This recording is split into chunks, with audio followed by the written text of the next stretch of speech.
sa'yo at pinapalawak ni Meta ang lahat ng mga content mo sa ibang planeta ng mundo. Like,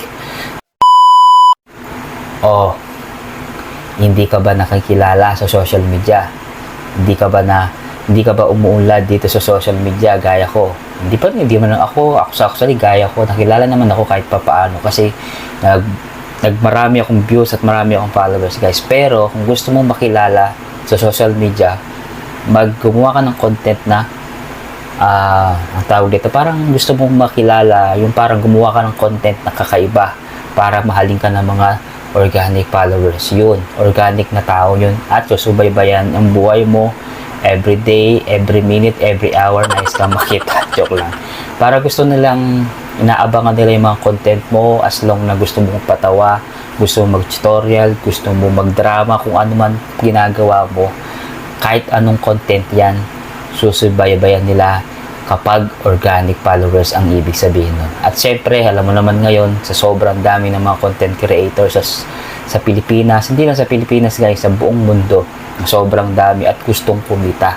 Kasi yumayaman sila dahil sa Facebook. Kasi nga, the more na marami kang views at the more na marami kang followers at nanonood sa'yo, at pinapalawak ni Meta ang lahat ng mga content mo sa ibang planeta ng mundo. Like, sa buong mundo, guys, ibig sabihin po nun, malaking chance mo ang mag-viral, malaking chance mo kumita ng malaki, at malaking chance mo para umunlad ang page or profile mo.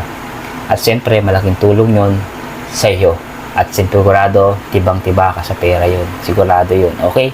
Basta pa, guys, ito yung masasabi ko po sa inyo. Content is the key. Kailangan maganda yung pagkakagawa mo. Pero depende na lang, guys, kung maganda o hindi. As long na nakuha mo agad yung attention ng viewers mo. Ito, guys, tip ko rin po ito. Kapag halimbawa po, in 3 seconds, kailangan makuha mo agad yung connect ng tao para mapanood nilang buo yun. Maniwala ka sa akin, tibang-tiba ka kapag maraming views yan.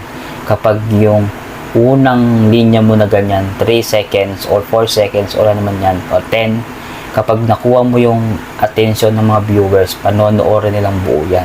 Maniwala po kayo sa akin. At tested at legit po sa akin yan.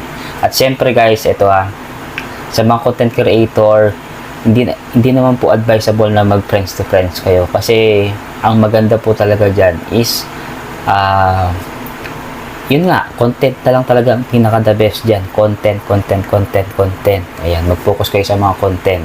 Kasi kahit pumunta lang kayo sa mga paangat program, kahit anong mangyari dyan, aangat yung bahay nyo. Pero ang tanong ko sa inyo, manunood ba sila? Hindi. Kaya nga sabi ko sa inyo, mas magawa po kayo ng content para as long na may nagyakap sa inyo or yun, totoo, yung organic yun, guys.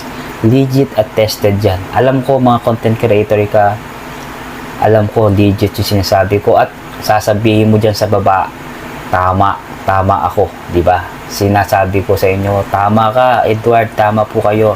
Kasi content is the key. At siyempre, hindi manunood yung mga friends mo para sa content mo. Okay, yun lamang po, guys. Kung gusto mo magantong content at gusto mo mga nakakaaliw na content, i-follow mo na ako. Thank you and God bless.